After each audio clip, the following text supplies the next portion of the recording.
जय हिंद। आप सभी को स्वतंत्रता दिवस की पूर्व संध्या पर बहुत बहुत बधाई। तो आज हम लोग संप्रेषण में निर्णयन के बारे में पढ़ेंगे। निर्णयन क्या है? तो देखिए, कोई संगठन हो, कोई कार्यालय हो या कहीं भी हो, हमारा परिवार हो, हम निर्णय करते हैं तो निर्णयन में क्या किया जाता है? निर्णयन में कोई समस्या होती है। समस्या होगी तो हम विकल्पों की खोज करेंगे, फिर सभी विकल्पों का मूल्यांकन करके क्या करेंगे?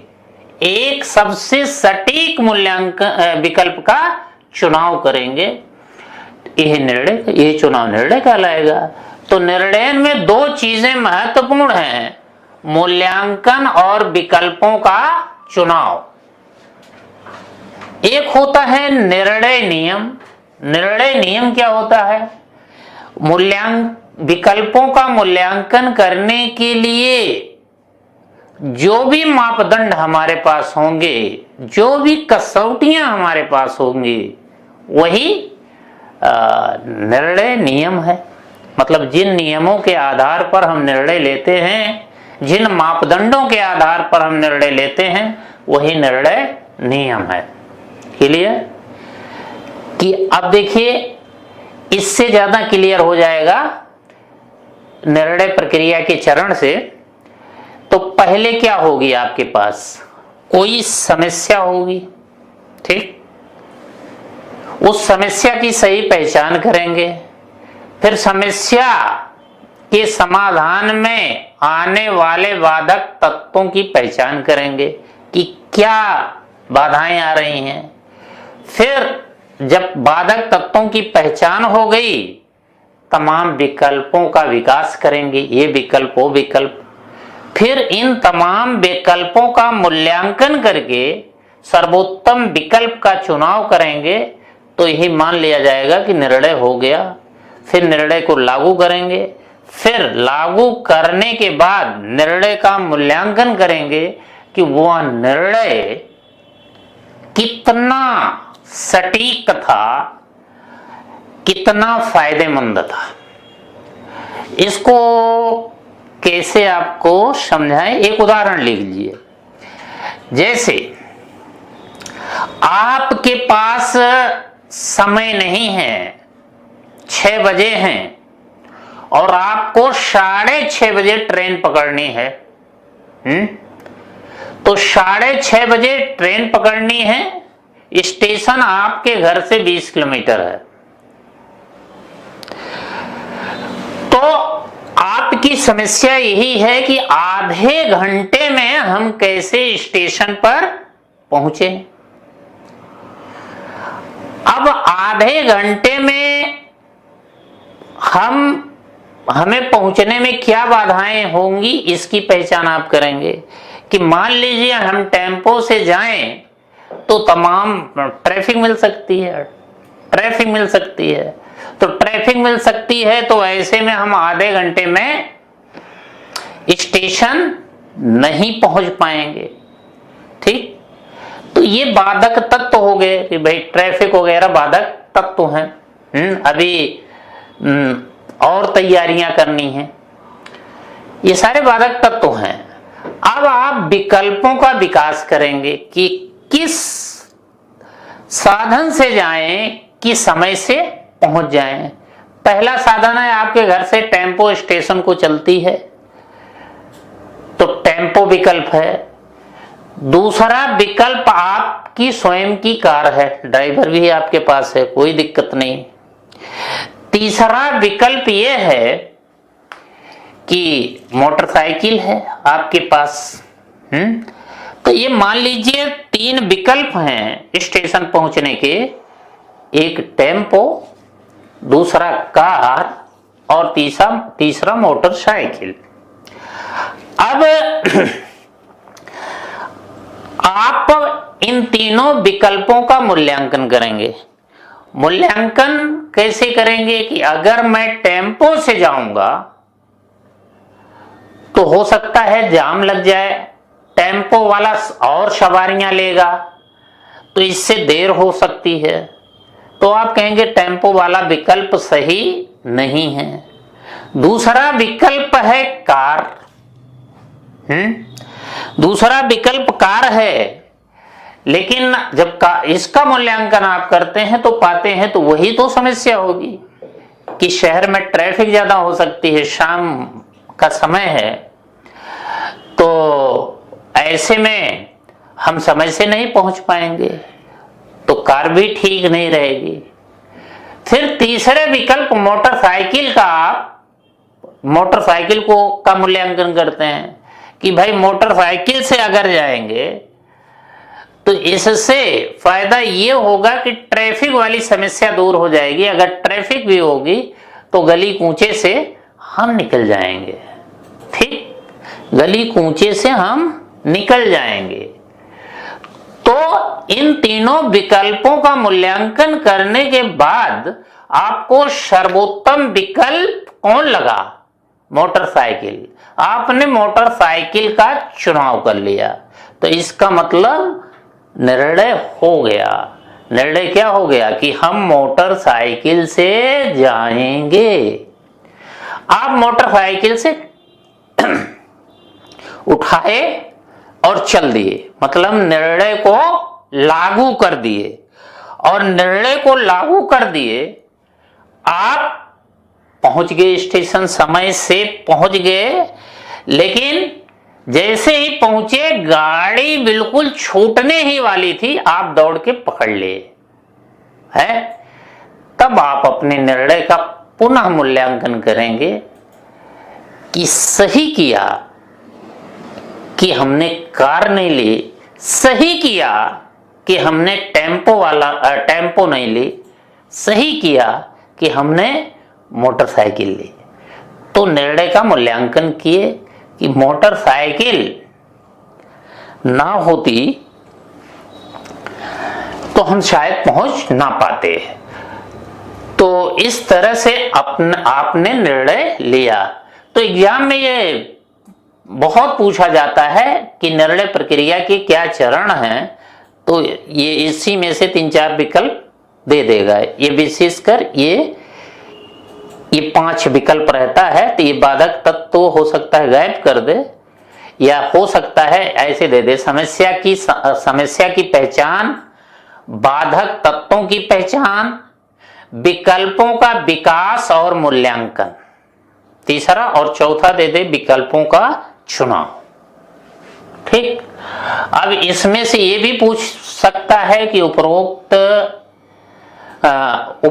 में क्रम पूछ सकता है, किस क्रम में ये आएंगे, ये चरण आएंगे। तो क्रम याद करना बहुत जरूरी है। पहले समस्या की पहचान करेंगे, फिर बाधक तत्वों की पहचान करेंगे, फिर विकल्पों का विकास करेंगे, फिर विकल्पों का मूल्यांकन करेंगे, फिर सर्वोत्तम विकल्प का चुनाव करेंगे, फिर निर्णय को लागू करेंगे, अंत में निर्णय का मूल्यांकन करेंगे। तो इस तरह आपने निर्णय प्रक्रिया के चरण पढ़े। अब निर्णय लेने की तकनीक क्या है? तो निर्णय लेने की कई तकनीकें हैं। एक मानसिक झंझावात तकनीक, इसको कहते हैं ब्रेन स्टॉर्मिंग तकनीक। ब्रेन स्टॉर्मिंग तकनीक क्या है? मतलब दिमाग को हिला देने वाली तकनीक, दिमाग में झंझावात पैदा करने की तकनीक। ये तकनीक क्या है? इस तकनीक में, ये तकनीक समूहगत निर्णय लेने की है। ठीक, जैसे परिवार में निर्णय लेना हुआ, संगठन में निर्णय लेना हुआ, तो क्या होगा? सभी सदस्य समस्या पर स्वतंत्र रूप से विचार करेंगे। सभी सदस्य समस्या पर स्वतंत्र रूप से विकास करेंगे, कोई किसी की आलोचना नहीं करेगा। ये इंपॉर्टेंट चीज है, हमने नहीं लिखा। कोई किसी की आलोचना नहीं करेगा, किसी की आलोचना नहीं, कोई किसी की आलोचना नहीं करेगा। ये बहुत महत्वपूर्ण चीज है, ये ध्यान दीजिएगा। आलोचना नहीं करेगा, कोई किसी की आलोचना नहीं करेगा, सभी स्वतंत्र रूप से समस्या पर विचार करेंगे। अब देखिए, अब सभी के विचारों को सुनने के बाद इनमें समायोजन करके निर्णय ले लिया जाएगा। हो सकता है किसी का विचार इतना सही और सटीक हो कि समायोजन की जरूरत ही ना पड़े, एक ही व्यक्ति का निर्णय हो जाए। तो यही विधि है। तो इससे समान और सतही समस्या का समाधान हो सकता है, बहुत गंभीर समस्या का समाधान नहीं हो सकता है।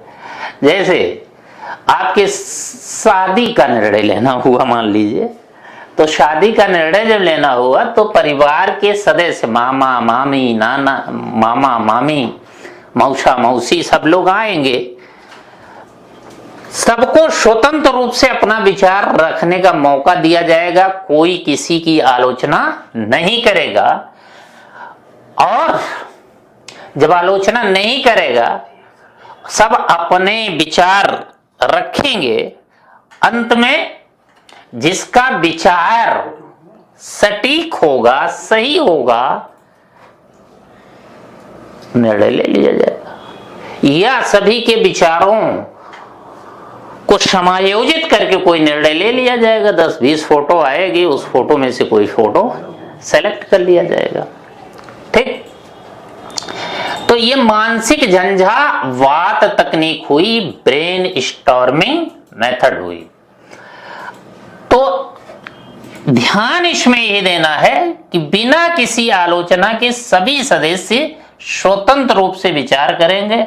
अंत में सबके विचारों में समायोजन करके निर्णय ले लिया जाएगा। या एक ही व्यक्ति का विचार सही सटीक होगा तो निर्णय ले लिया जाएगा। अगला है सिनेटिक्स तकनीक। इस तकनीक में भी समूहगत निर्णय लिए जाते हैं, अकेले नहीं, समूहगत निर्णय लिए जाते हैं। इस तकनीक में क्या होगा कि निर्णय करने वाले अलग अलग पृष्ठभूमि के होंगे, अलग अलग पृष्ठभूमि के लोग समस्या पर विचार करेंगे। तो जब अलग अलग पृष्ठभूमि के लोग समस्या पर विचार करेंगे तो उन्हें एक दूसरे की आलोचना करने का मौका दिया जाएगा।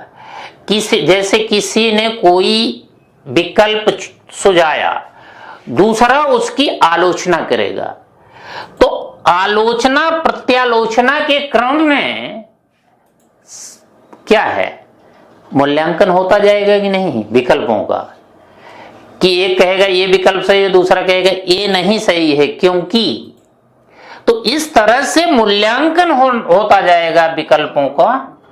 और जब सभी एक दूसरे की आलोचना प्रत्यालोचना करेंगे तो संगत और असंगत विचारों को समायोजित करके निर्णय ले लिया जाएगा।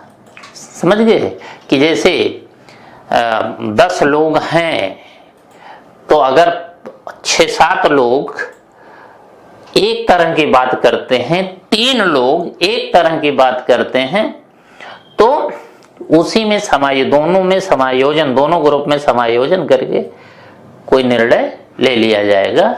तो इसको सिनेटिक्स तकनीक कहते हैं। तो इसमें यही ध्यान देना है कि इसमें आलोचना प्रत्यालोचना को महत्व दिया जाएगा, इसमें आलोचना नहीं होगी, स्वतंत्र विचार होगा। तो दोनों में अंतर ही है, दोनों समूहगत तकनीक है, लेकिन उसमें आलोचना होगी, उसमें आलोचना नहीं होगी, इसमें आलोचना होगी। ये सिनेटिक्स तकनीक है। अगला देखिए नॉमिनल ग्रुप तकनीक। नॉमिनल ग्रुप तकनीक मतलब नाम मात्र की बात हो रही है। तो नॉमिनल ग्रुप तकनीक के माध्यम से जो निर्णय लिया जाता है ये बड़े बड़े संगठनों में लिया जाता है। तो बड़े बड़े संगठनों में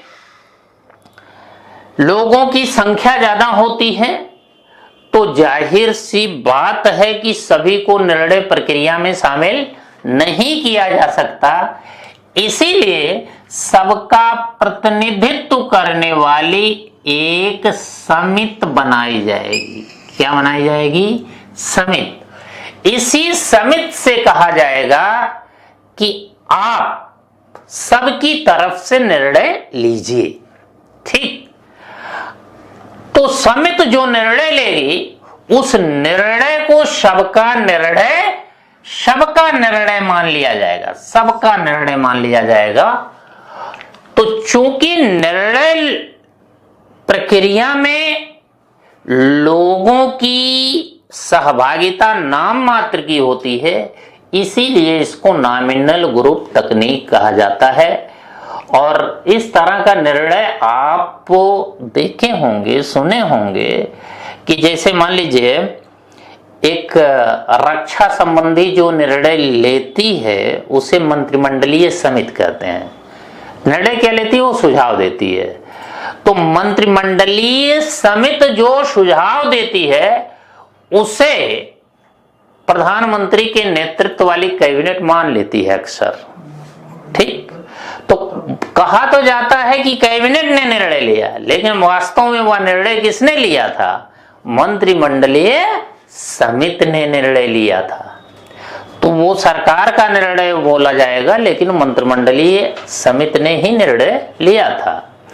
तो समिति के माध्यम से जो निर्णय लिया जाता है उसे नॉमिनल ग्रुप तकनीक कहते हैं। अगली आइए डेल्फी तकनीक। डेल्फी तकनीक क्या है? डेल्फी तकनीक में ऐसा होता है कि जो निर्णय करने वाले विशेषज्ञ होते हैं वे पर्दे के पीछे होते हैं, कोई उनका पता नहीं पा सकता। तो ये विशेषज्ञ समस्या पर आपस में पत्राचार करेंगे, और पत्राचार करने का मतलब एक दूसरे का विचार समझ लेंगे और फिर इसी पत्राचार के आधार पर निर्णय ले लेंगे, सुझाव दे देंगे। ठीक, तो इससे क्या होगा? इससे निर्णय लेने में जल्दी होगी कि देरी? बताइए, देरी होगी। वैज्ञानिक निर्णय होगा कि अवैज्ञानिक? अवैज्ञानिक निर्णय होगा। समझ रहे हैं? इसीलिए इसे मृत व्यक्तियों से प्राप्त होने वाला संदेश कहा जाता है। मृत व्यक्तियों से प्राप्त होने वाला संदेश कहा जाता है। ये भी परीक्षा में पूछा गया है कि मृत व्यक्तियों से प्राप्त होने वाला संदेश किस तकनीक को कहा जाता है? डेल्फी तकनीक से जो निर्णय लिए जाते हैं। ठीक, अक्सर अमेरिका में शिक्षा और स्वास्थ्य के क्षेत्र में जो दूरगामी निर्णय लिए जाते हैं वो इसी तकनीक से लिए जाते हैं। शिक्षा स्वास्थ्य के क्षेत्र में दूरगामी निर्णय इसी तकनीक से लिए जाते हैं। और इस तकनीक में बता दिया कि क्या हो रहा है कि विशेषज्ञ निर्णय ले रहे हैं, वे पर्दे के पीछे हैं, इसलिए इसे मृत व्यक्तियों द्वारा प्राप्त होने वाला संदेश कहा जाता है। हाँ, अब आगे आइए। अगली तकनीक डिसीजन ट्री मेथड या निर्णय वृक्ष तकनीक। तो ये डिसीजन ट्री मेथड जो होता है वो क्या होता है? ये इस विधि से निर्णय तब लिया जाता है जब सूचना थोड़ी कम हो, अपर्याप्त हो और निर्णय लेना जटिल हो। जैसे कि हम किस बाजार में निवेश करें, अपना सामान कहां बेचें, उपकरणों की खरीद कहां करें, कहां से करें, ये सारे निर्णय लिए जाते हैं। तो इस विधि का प्रयोग किया जाता है।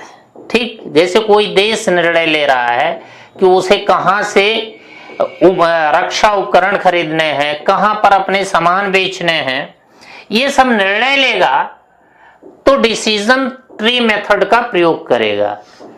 तो इसमें सूचना अपर्याप्त है तो ये निर्णय लेना जटिल है, सूचना पर्याप्त होगी, निर्णय लेना जटिल है। तो ऐसी स्थिति में क्या किया जाएगा, एक वृक्ष बनाया जाएगा, उसकी तमाम शाखाएं होंगी, उन शाखाओं के माध्यम से संभावित निर्णय विकल्प प्रस्तुत कर दिया जाएगा कि हाँ, यहां अफ्रीका के बाजार में बेचें, एशिया के बाजार में बेचें अपना सामान, दक्षिण अमेरिका के बाजार में बेचें।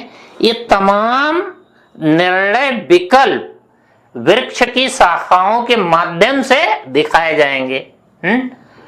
तो इससे फायदा क्या होता है, जो प्रबंधक है, जो निर्णय लेने वाला है, उसको निर्णय लेने के लिए तमाम वैकल्पिक मार्ग मिल जाते हैं और किसी मार्ग का वो अनुसरण कर लेता है और उसी के अनुसार उपकरणों की खरीद करता है, अपने सामान बेचता है बाजारों में और निवेश वगैरह से संबंधित निर्णय लेता है। तो यही है निर्णय वृक्ष, डिसीजन ट्री। ये भी खूब पूछा जाता है। खेल सिद्धांत का प्रयोग, खेल सिद्धांत, इस सिद्धांत में ये माना जाता है कि थोड़ा सा रिस्की है, निर्णय लेना रिस्की है, क्योंकि निर्णय का क्या परिणाम होगा इसको लेकर हम अनिश्चित रहते हैं। बिल्कुल उसी तरह से जैसे खेल में खेल का क्या परिणाम होगा इसको लेकर अनिश्चित रहते हैं। ठीक है, कि जैसे मान लीजिए टॉस उछाला जाता है, क्रिकेट के खेल में टॉस उछाला जाता है। अब जो जीत गया, अब उसके सामने समस्या है कि पहले बैटिंग ले पहले बॉलिंग ले।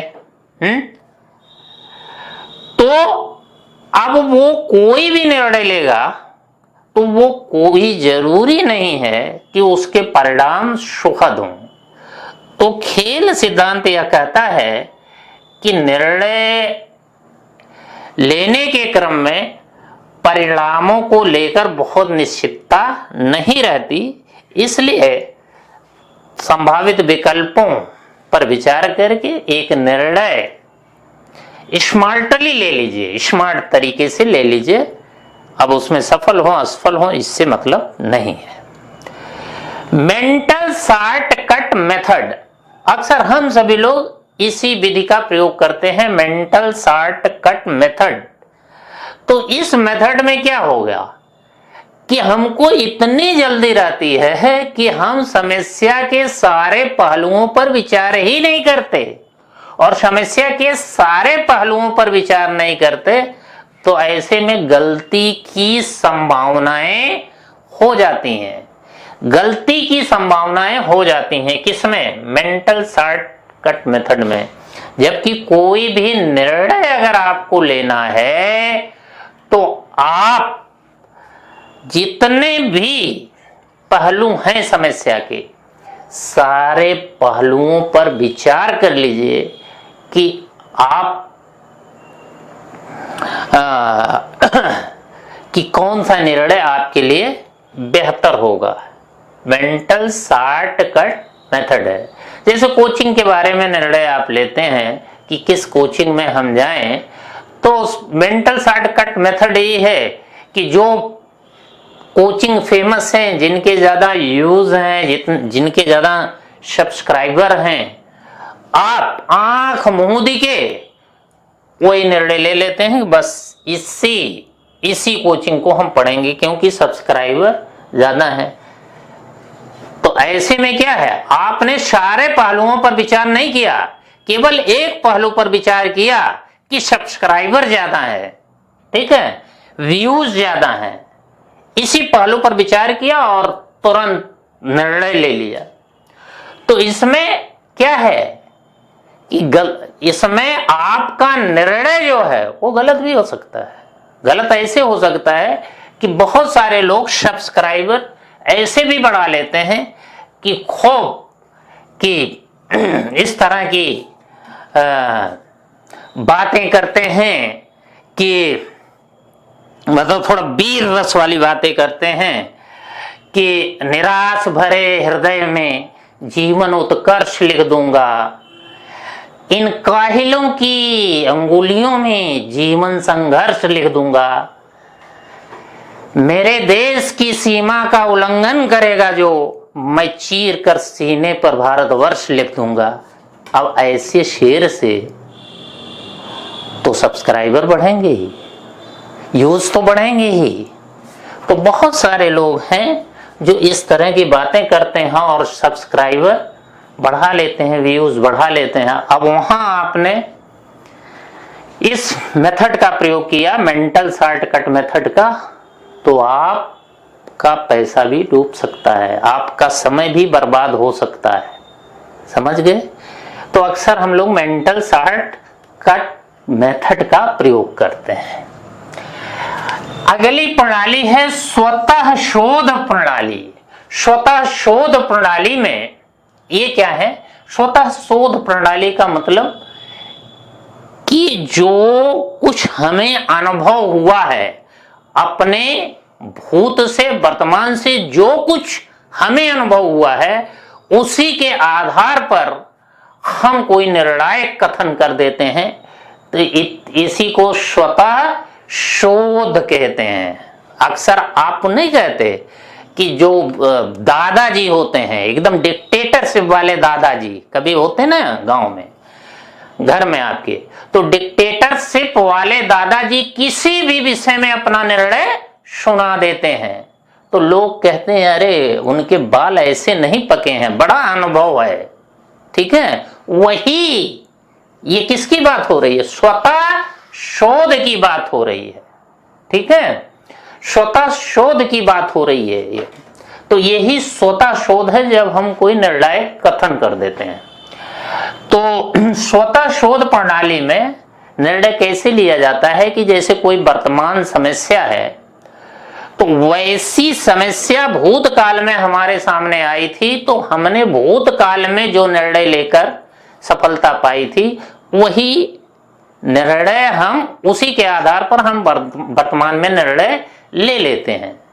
तो इसका मतलब भूत वर्तमान समस्या का प्रतिनिधि करता है, प्रतिनिधित्व करता है, इसलिए इसको प्रतिनिधित्व शोध कहते हैं या प्रतिनिधिक शोध कहते हैं।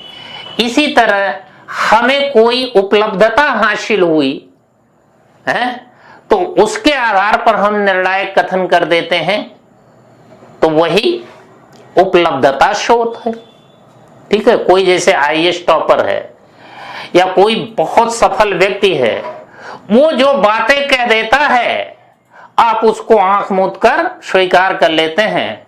आपको लगता है जिस तरीके से उसने सफलता प्राप्त की है उसी तरीके से आप भी सफलता प्राप्त कर लेंगे। तो स्वतः शोध है, प्रतिनिधिक शोध, उपलब्धता शोध, समायोजन शोध, कैसे दूसरों के साथ एडजस्ट किया जाता है। तो समायोजन शोध देखिए, अक्सर क्या है कि जब बेटियों को विदा किया जाता है, दूसरे घर जाती हैं, तो जो महिलाएं होती हैं, शादीशुदा महिलाएं, वो अपना अनुभव उसे बताती हैं, ऐसे ऐसे करना, पहले सासू जी के चरण दबाना, समझ रहे हैं, ये सारी बातें करती हैं। तो वो क्या है? समायोजन शोध, कैसे घर में समायोजन कर पाओगी। तो अब आगे देखिए, प्रभावी निर्णय लेने के लिए जरूरी बातें क्या है। सबसे बड़ी बात तो है समस्या के सभी पक्षों पर ध्यान केंद्रित करो, मेंटल शॉर्टकट मेथड का प्रयोग ना करो। दूसरा, गुणात्मक सूचना के महत्व को पहचानिए।